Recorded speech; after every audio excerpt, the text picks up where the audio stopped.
Welcome to the Belonging Podcast. Our focus is opening hearts, widening circles, and living in the belief that we truly belong to each other. My guest today is Leah Silvestre Franklin. I am so honored and excited for our conversation. She's a leadership coach and a professional of organizational development. She has over 30 years of experience with high technology, nonprofit, and education sectors. She's always been committed to building healthy, mission-aligned work environments. And here at Elevate Villages, that is so important to us. Also, she's a master at developing strong relationships and dancing between the big picture and those little details. I'm so excited, Leah, that you're here. Thank you so much for coming on the Belonging Podcast. Melissa, thank you so much for inviting me. I'm so excited about the important work you're doing and this podcast coming to life before your very eyes. So I am thrilled to be part of it. So there's a few things I want to talk about today. Of course, belonging. But I also want to talk about your expertise within organizations, taking into account the individual and the community you build. So I think that's going to be a really interesting and vital conversation that I have so much to learn about. And then I also know that you've spent a lot of your professional life working with nonprofits, but I know that currently you have shifted into a season of leadership coaching. So let's start there and then work our way back. So with leadership coaching, what are you finding is the biggest gaps? Where do people come to you that you really can help them? And does that have anything to do with people really rooting in and belonging to both themselves and maybe their organization or the business that they're wanting to build? 100%, yes. And the themes that are coming up loudly and clearly when leaders become out of alignment with belonging to themselves. The work that I love to do so much is I work with women only, and I work with women leaders, whether the leader is a leader of a business or a community organization or their own home and family. And typically, what happens over time, we can become misaligned with our original purpose and why we're doing what we're doing in a small ways and in bigger ways. And belonging to self and staying committed to self are very, very important elements of all the work that I do. So when you're talking leadership, and I love that you add that family level, because certainly wives, mothers, women were the leaders usually of the domestic environment as well as in business where we can be leaders. When we're talking about leadership itself, the difficulty I find sometimes is that sometimes in leading, it's hard to keep my own autonomy and who I am and my authenticity, and also be trying to be what the organization needs or what the team needs. Does that make sense? It absolutely does. And more over the past few years and more in the future, you will not be able to lead effectively without staying aligned with your authentic self and your values. Because the bigger the disconnect and the wider the chasm between the two, the more your ability to lead is negatively impacted. Because people in this day and age, as AI becomes more prevalent, they want authenticity and they want real people and they want that relationship. Doesn't mean that you have to be best friends with the teams that you're leading. It does mean, though, that you have to be truly who you are so that you can connect with them at that level. Because as you know, when you try and connect with someone from a perspective and from a place that is not genuinely who you are, there's a mask or a divide between the two. And so the connection that needs to be built does not occur in a true way, right? The same is true if you're out of alignment with the mission or the purpose of the organization in which you're leading. So they all need to be connected in order for the impact and the actual work getting done can get done. Got it. Does that make sense? It does. It does. Is there a time in your own story that shaped you to who you are today? Absolutely.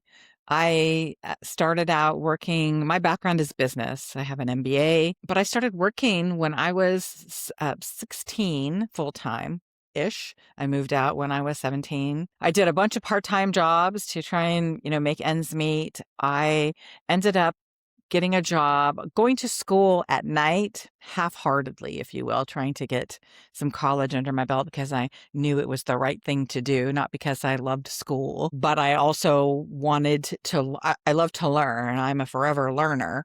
I just don't like necessarily the structured educational system, if you will. I ended up getting a job in high technology. I lived in Silicon Valley at the time, and I ended up getting an entry level job in accounting, finance, and climbed the ladder very quickly because I'm very good at what I did back then. I was very good and very dedicated and really wanted to do well. And I thrive on challenges. I'm a fixer, and so that was very interesting to me. And I continued to plod along at school at night, and I was running a department. And then I got to the point where I was told, if you don't get a college degree, this is where it ends for you here. There will be no more promotions. There will be no more expansion in your opportunities. So I had to buckle down, and I got a bachelor's degree in accounting. And it took 11 years from the time I started. And so I did that, did all of the things, played the role that I needed to play to do well in a very male-dominated field. And I was a divisional controller for a $90 million software division. And I had checked the boxes. I had, the office, all of the things that, type A goal-driven people kind of do. And I just was not happy. I just kept thinking, there's got to be more. There's got to be more. I got involved in some nonprofit volunteering, and I thought, well, this is fun. This is, wow, what an opportunity to make an impact. I ended up leaving the Silicon Valley and moving out of the area. I started my own business doing some consulting with a friend of mine, and then I moved into the nonprofit space. And I did that because there was a point in time where I sat in my office, which it was perfectly positioned. I love redwood trees, and there was a redwood tree right outside. I mean, it was all of the things, right? And I just thought, I don't want to be here. I'm not feeling nourished in my soul. I I feel like I'm called to do more and make more of an impact because in that role and especially in that business in that time, this was in the 90s, the late 90s, there wasn't a place for you to be your authentic self. You had to fit a mold, especially as a woman. And um, that's when I knew that I needed to do something different. That is my moment of, okay, there's got to be more to life than this.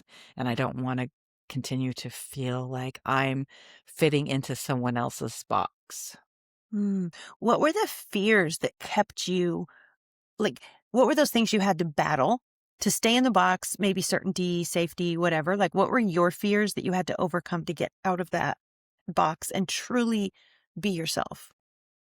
Well, I was the breadwinner in my family, so there was that. You know, there was my paycheck, there was the health insurance, there were a lot of fabulous perks and a lot of opportunities and um, the security that comes with all of that. For me, what happened was it's a trade-off of both making the impact I want to make and feeling the way that I want to feel in my life. Like I worked all of the time, which I don't mind working hard when it's something I'm passionate about, but I got the burnt out is such an overused term, but I was burnt out. It was my first kind of acknowledgement of that. It was before burnout was a term du jour, if you will. And so I was terrified that I wasn't going to be able to support myself and help and my family. Um, and, we wanted to buy a home. And, even then living in Silicon Valley was too expensive. So we moved out of that area and did buy a home. And I started looking for opportunities to do work that felt meaningful to me. And before I left, as I shared earlier, I did some volunteer work related to nonprofits, and I had never come across the opportunity to serve in that way. My family was very much about survival, and there was nobody that really led in terms of demonstrating giving back as a part of Mm. life. And so once I experienced that, I thought, oh, there's got to be more somewhere. So in that moment when you started shifting from just working in corporate and making money and you started giving back, it sounds like that's where you felt belonging. Like you felt belonging in a way you didn't feel just chasing a career. 100% accurate, yes. And it was the first I felt belonging within myself.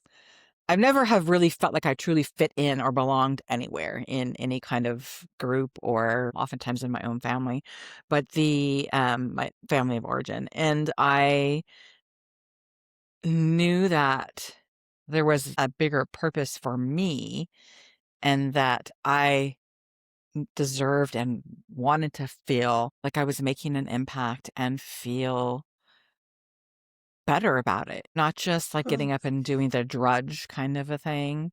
Hardware and software is not rewarding in a way that, I mean, it's allowed us to be here connected by technology for sure, but it did not have the heart resonance that I was looking for. And so being exposed to people who had basic needs that were not being met and finding a way to help support that process and be a part of a community that did that was truly life-changing for me in the nonprofit world. Is there a certain moment, day, or project that you worked on that's near and dear to your heart? So many. The first one that comes to mind was my first job as executive director, CEO of a nonprofit. And as part of this nonprofit, initially, I helped run the training of staff and volunteers, and it was a shelter that supported women impacted by domestic and sexual violence. And so the training obviously was very deep and very powerful. There was a lot of deep feeling being communicated and a lot of deep processing that went on in that space. And I can remember when I went through the training before I started running the training, I just thought, wow, like these are my people. They are sharing truths about themselves and experiences that they've had and things that have helped form who they are in this circle. And I had Mm. never experienced anything like that before. What powerful work that you did, with women. So since we're on the women category, talk to me about women and belonging. I mean, it's such I'm going to say the last 50 years of our history has been such a revolution in what women can do and can't do and can do and can't do.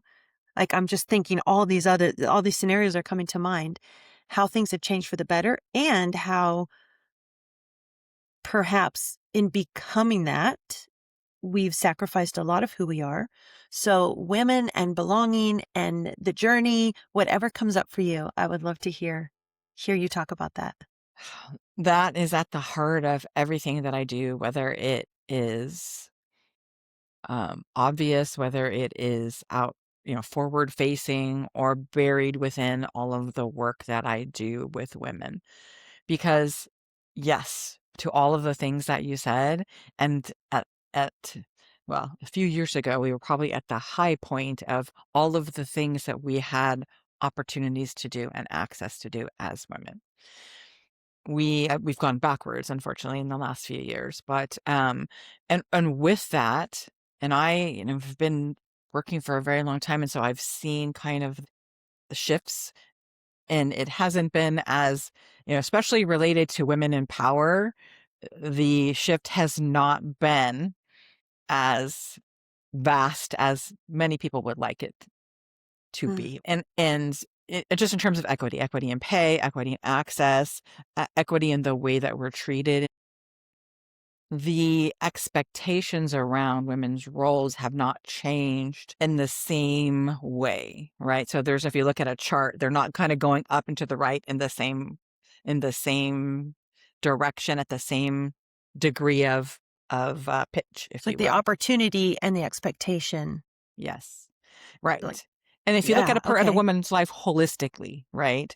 So you have Right. the opportunities, and say you're a CEO of a company and you have a family and you have kids. And in my case, I was a single mom. And so you still have all of those responsibilities. And you have to create your own village and your own place to belong in order to make all that happen, right? You cannot do all things and be all things to all people all of the time. Typically So, in a like, typical. culturally, like, the culture Yes. didn't increase the way that opportunity increased, and so now we're, like, kind of a foot in each world trying to Right. balance it all. Right. Mm, And if you that's a think great way to of explain it. a stereotypical couple, or even, a non-stereotypical couple, you have one person that's typically the big breadwinner, and then one person that has a family, right? And then you have one person that works but has a lesser breadwinning status, if you will, or, Mhm, public facing position.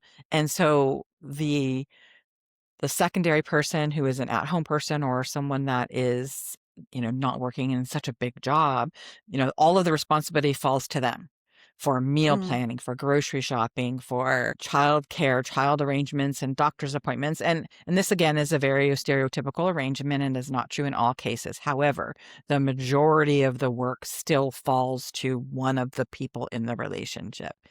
And so if you are in a stereotypical, husband and wife scenario, and you are the CEO, unless there is a conversation, unless there is a system set up within the family to support that, the Mm, woman still has to do everything. Still has to make sure that all of right. the things get taken care of, all the permission slips get signed and appointments get made. And if something happens and the child is sick at work. And so there's a lot of opportunity. And then the responsibility outside of that often doesn't change with that. And so we find ourselves doing it all. And we also find ourselves exhausted and burnt out. And then as a parent, you want to be present for your children. And so there's the whole guilt issue, and then the societal cultural shame that's layered on all of that. So it's always a tug of war.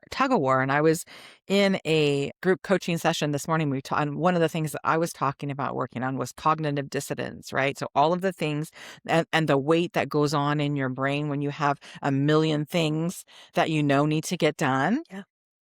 And it's just as simple as sending an email. It's just as simple as like making appointments, as simple as closing this loop, but you haven't had a chance to do it. And so it hangs out there and takes up space and weighs you down.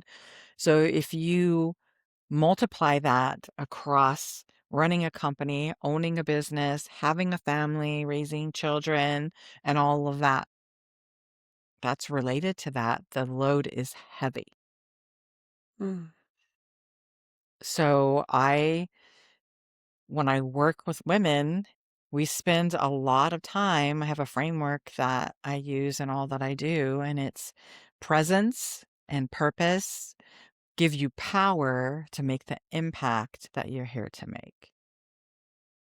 Presence and purpose give you the power to create the impact. To make the Did I say impact that that you right? want to make, that you're here to make. Yes. To make the impact that you're here that you want to make. Okay. Yes. Hmm. And That's that's good. and that framework, I use it in everything that I do with one-on-one coaching, and I do it with groups, and Mm. I do it kind of informally. And because everything can be taken back to, and presence is like looking at your values and looking what's important, at what's important and what guides you. How do we create systems and tools that help you look through the lens of all of these things with every decision that you make? And that helps you stay grounded in your presence. And then what's your purpose? And it doesn't have to be like, this is my purpose in life and it's always going to be the same. It could be as small as, what is the purpose of this meeting? What is this Mm-hmm. purpose of this event I'm planning or this coaching program Mm. I'm launching? And then you cycle through those a couple times and you build up the power and the energy to create the impact that you want to make. And, that's a whole different bulleted list of things and processes and whatnot, but that's the Yeah, supporting. that framework, I can see how that definitely will support, because that supports belonging to the moment, to your present Yes. moment, belonging Yes. to your purpose. Love that you connected that to belonging, because I didn't. I mean, I think the way Mm. that I think of everything is where we are aligning ourselves to who we truly are. That's what my program name and all the work that I do is named the aligned leadership work. It's aligned leadership. It's being an aligned leader. And at the base of all that I do, so I just kind of gave you the framework, but at the base of that, it's soul plus strategy equals alignment, because as I talked about in my own life, I had the strategy and all of the action kind of elements, right? Like, here's my list, here are my goals, here's my Mm. how I'm going to get there. But the soul piece of it, like, I would have rolled my eyes at you if you had said that to me all of those years ago. Ah, ah, ah. But it's the But the soul, but yeah, heart. that brings like all of Yes. the wholeness into who Yes. you are as a human, Yes. as a woman, as a mother, as a coach. Like, I think in the last few years of my life, so much is coming to me about being whole. I worked for a long time in fractured parts of myself. It was a really good part of myself, but it was separate and fractured from this part of myself, and learning to be whole. And I think now, with the work and belonging to myself, how can I truly belong anywhere if I don't already belong to myself in that filter of wholeness? So, Right. Can I ask you a quick question? sure.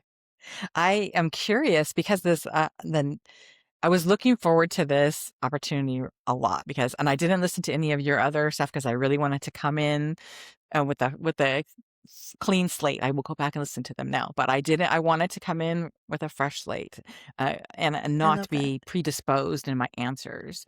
And I love your connecting all of this to belonging and your and to feeling whole within yourself. How is the recognition of the fracturing of the pieces of you allowing you to meld them together to step fully into this work of belonging? Mm, it's a great question. So, as I find these fractures, looking at the peace and really seeing all the gifts that it brings me or brought me, the experience, the pieces that I can extract the gold from it. And then looking at the other purpose, like the main purpose of my life, and seeing, I'm going to say it's like a big puzzle, or even better, it's like weaving a beautiful Yes. um, Yes. blanket. And so I think it took some of those fractured pieces earlier in my life Mhm. to develop certain muscles, develop that knowing, develop that experience. And now taking those different threads and threading them together to be this, like, I can only be me and no one else can be me. And so honoring each one of those fragmented pieces. And now, in a more mature time of my life, I can take that and now weave it together to be stronger and to be more whole, and to not, like, there's not a piece of my past that I want to forget or minimize or dilute. Like, I want to bring it all, but I want to now meld it together and be more coherent. And so that has taken time. I've been really blessed in the last few years because I've had more time and spaciousness than I've ever had in my life.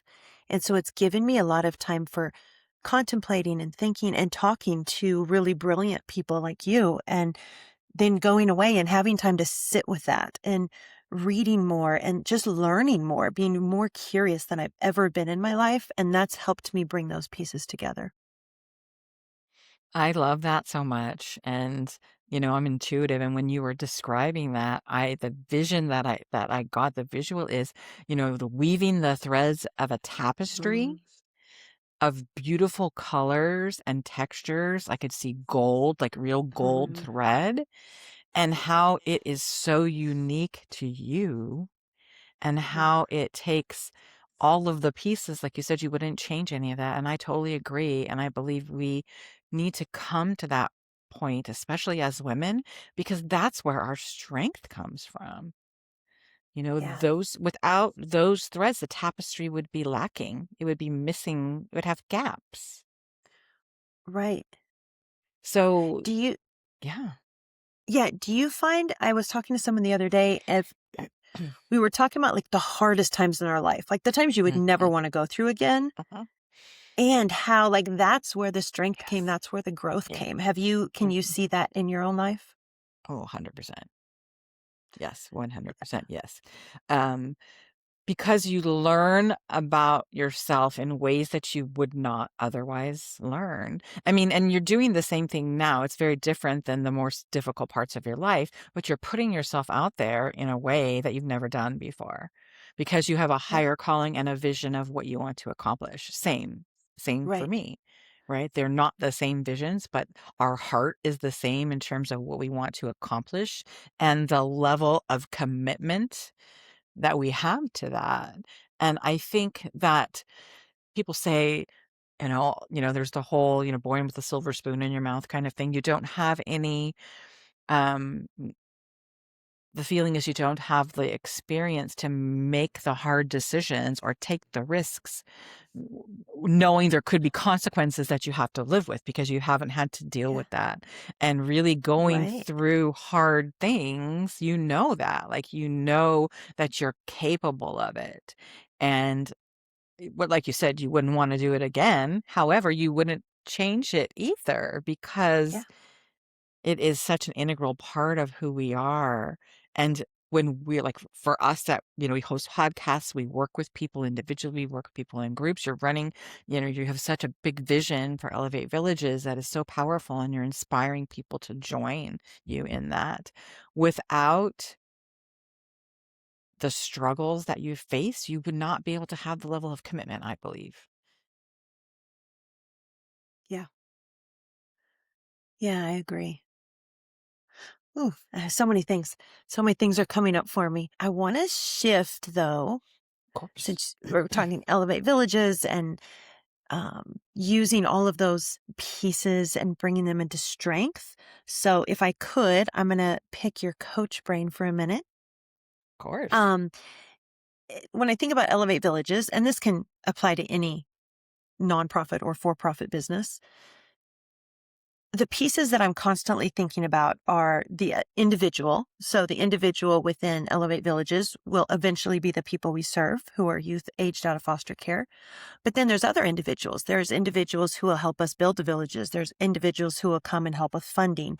There's individuals who will be prayer partners. There's all the different individuals that will make up the whole. And then there's the organizational piece of Elevate Villages. Like, how do you make sure that all the pieces come together right and that it can run smoothly and that we can create the right culture and have the right Yes. long-term strategic plan? And then on a bigger level is your community. So how do I build belonging or leadership individually, organizationally, and community wide? How do we have transformation across all of those levels? I don't even know that this is a question, but I'm going to let you take it away because you're brilliant. And I know you're going to bring me some wisdom and lay it down on me that I don't even know how to ask for it. So the No, floor is I yours. appreciate that. I appreciate that. Thank you. Well, first of all, kudos to you for seeing it like that, because it really is that multifaceted, and knowing that, I mean, you look at the concentric circles, right? And you can look outward coming in, because you have the in addition to that, the one other thing that you didn't mention that is there and is very prevalent is the political climate, right? In a True. nonprofit world, even in a for-profit world, but particularly in a nonprofit world, the messaging and the impact um, has to be created and communicated in a way that doesn't bounce back from that. So on that, to me, I see that as the furthest out of the circle of the concentric circles, right? Okay. And so starting in the middle with you as the founder and the leader, I mean, you've had a crystal clear vision as long as I've known you. And so there's that. And so it's first of all, never losing sight of that. That's in your DNA. That's in who you are. It's what you've always wanted. It's what you're for as long as you've thought about it, what you've always wanted, and you have a very clear vision. So you have to uh, live it through every fiber of your being, because Mm, that is how you are going to create the relationships and the dynamic that you need to do all of the things you want to do. So, I mean, mm, there's an order to things, right? Like you're having the designs done, you're engaging people in your cause, and you're getting them on the community of people that want to join together to in this purpose with you, making sure that they're all very crystal clear on what the vision is and where you mm. want to go and how you want to take it, and and only inviting people into that space that can hold that for you. Yeah. So in coaching and in business, this is the way that I've always dealt with business too, but I've had coaching in my life for a very long time, is we call it holding space, right? Like I hold space for my clients, I held space for my staff, I held space in my organizations that I ran. So you have to hold the space for all of that. And that's Mm, not always, that's not always a light lift. Sometimes that's a heavy right. lift. And some days people are going to need more of your energy than others Mm, to make that happen. And that's with all of them, right? People get mhm, frustrated when the money's not coming in as fast as you need it to move on to the next phase, that the volunteers are not coming in as fast and as generously as you need them to happen. And then ultimately it will be staff. And when building a staff for a nonprofit organization, it is, I see two ways, right? You need kind of the middle way. And I've worked in nonprofits that have had started out in one way or the other, and I've gone in to have to kind of fix them and rebalance them. mm, Finding the founder track that only wants to worry about the impact and not, just on the client facing work and getting that done, and not being business savvy, right?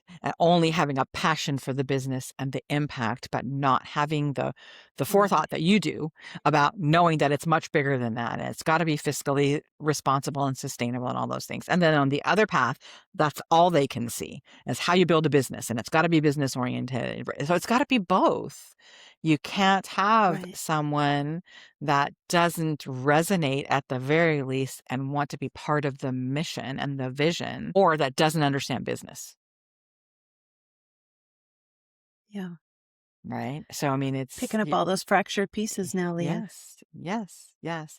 And there are people out there that are looking for that, right? They're looking for Mm, the opportunity to be able to use their soul's calling along with the strategic gifts that they are given to help build their own business or support someone else's. So, um, that was a very long answer, but you can ripple that it's through. good. Remember to stay aligned with your own values. So that presence, purpose, power, Mm, impact. You have to cycle back over and over again to the presence and are you living your values? And I have my clients look at, like, they tell me, yep, these are my values. This is what I'm living. And I said, well, look at your calendar then and tell me how are your values showing up in your calendar? So good. And oftentimes So they're like, good. what? Well, wait, what? And so like self-care, that's another one of those terms that's overused. But one of the things that we face uh, is abandoning ourselves. Women do this historically Mhm. more often than men, and we do it in ways that we sacrifice our own needs for our families, for our careers, for fill in the blank. And we do it without really even thinking about it oftentimes until it's too late, until we're so tired and we can't figure out what's going on and we're so miserable in all our relationships. And so I really encourage the presence element of my framework to keep coming Mhm. back to that, right? I mean, and being, because you have to be self-reflective. You have to notice, like, oh Yeah. my gosh, I'm feeling so tired. And I'm feeling like it's not just sleepy tired, it's like bone weary. It's like my soul's out of Mhm. alignment, kind of a tired. And you have to Yeah. give language to it so that you can Yeah. start the conversation even within yourself and create ways to support yourself so that you can stay in that space. I really love that pillar of presence because when you can belong to the moment, to yourself, like self-care. So I'm going to bring in self-care. Self-care has gotten such a Instagrammy like cover to it, like it's getting your nails done and getting your hair done and getting a massage and all that. But self-care is about presence. Like, can I honor myself enough to be in this presence and belong with myself, belong with the choices I've made, belong with the community I'm building or the community I've chosen to be in. So I think that presence pillar is so brilliant of you to have that, like, really as a um, line in the sand for how you help Mhm. women step into being more aligned and therefore having more success and in reaching those goals that they're setting for themselves. Yeah, I call it my anchor. It's one of the anchors, right? Like if you So good. can't Yeah. anchor in that, then you're going to be bouncing all over everywhere. You're going to be literally just bouncing from thing to thing, and you're not going to have anything to ground yourself or anchor yourself back to. And Wow. doing the work that you are doing is going to be vital for you to do that because, and you want to be that line leader because you want to all be healthy in, Yeah. all of the ways that are important for sustainability and growth in such important life-changing work. Yeah. Hmm. So good. So Leah, in as we wrap up this luscious hour that I've had with you, if you could talk to women who are trying to do it all, that are maybe nearing in, they're getting closer to that burnout stage, what would be one thing if they're listening right now? Maybe they feel like they don't belong. Maybe they feel like they're stretched too thin. Maybe they belong too much. They're overwhelmed and feeling a little out of alignment, feeling like, the car's almost ready to fall apart. What words of wisdom can you give them in this moment when they're listening to get them to take a breath and get to that next step they need to take? That is a great question. And, I've been there. So many of my clients have been there. So many people that we know have been there. And the first and the most very basic thing to do is recognize it, to not fall into the trap of feeling shamed or feeling guilty for not being able to do it all because we weren't Hmm. built to do it all. We are built humans are we need other humans, we need to connect. And in order to do that effectively, we have to be connected to ourselves. I mean, sure, you can connect in a social way, in a surface level way, but that's not real connection. That's Hmm. basically just, hi, how you doing? Oh, great, okay. It's like the grocery store line chatter as opposed to meaningful conversation. And we will starve if we don't have more than that. And That's good. so the very first thing is noticing that something feels off. And the earlier in the process you can do it, the better. Noticing it when you're starting to wake up feeling exhausted, feeling like there's just not enough time in your day over and over and over again, as opposed to actually Mm. physically being laid out because you're sick or because you get a diagnosis that is life-changing in all kinds of ways. Hmm. So noticing it and being present for that, and then making tiny changes. I'm all about the tiny changes. Atomic habits, James Clear, it's stacking habits. And I have done this, and I did it for years. Like, take 5 minutes. If that means you have to stay in the bathroom at work for 5 extra minutes, do it. If that means that you park your car 5 minutes early to pick up your kid from childcare, or you go to the grocery store and you have 5 extra minutes, or you're on your way somewhere and you just stop 5 extra minutes, you will take, and don't be on your phone and don't be listening to the radio. Just take 5 minutes to catch your breath. To really, like, if you do just that, you'll notice that you're breathing shallow, right? When we start feeling Yeah. anxious, we talk about the deep breath in, hold, and then an even longer out breath, right? That helps you regulate your nervous system, because when you get to that point, your nervous system is so dysregulated that you cannot Mm. even stay in your body when you try and get there. So it's got to be small chunks of time and on a repetitive basis. I have a meditation library, and one of the meditations that I created is it's literally like a 5-minute-ish meditation. And I send it out to my email list. I send it out to anybody who wants it. So you can put my email in the show notes and I'll send it out to whoever wants it. Literally, you can play it on Perfect. your Love it. phone in the bathroom if you need to, because it just gives you the chance to quiet yourself. And that Uh, in that quiet space, repeated, you'll start to notice things shift, and you'll want more of it, and you'll prioritize more of it. And then you just take one step at a time, and you don't need to know the whole path. I was working with a client last week, and I said to her, you're not going to be able to see the whole path, but be content with having, we were talking about a garden analogy, right? What one paver will appear when the next paver needs to appear. So it's mhm. the same thing when you're starting to be able to learn to take time to yourself, even in the tiniest increments. Mm. What a beautiful gift, 5 minutes to come present. So thank you. I will Mm, put all of your information down below in the description. So thank you. any women out there who want to connect with you, get this meditation, all your information is below. Leah Silvestre Franklin, thank you so much for being here. I don't even think I mentioned her brand is Lead Loving Life. It has been such an honor exploring leadership, women, belonging. Thank you so much for your brilliance today. Melissa, thank you for having me here. It's a privilege to share and connect with you, and I'm so excited to watch you grow. Thank you also to our patron, Dee Laughlin. These conversations would not be possible without your generosity. Thank you for spending time with us today, listeners and viewers out there. If you haven't already, please hit that subscribe button so that we can continue making content for you. Hitting subscribe really does help us to grow. This has been the Belonging Podcast, where we build belonging together. We found a place where I'm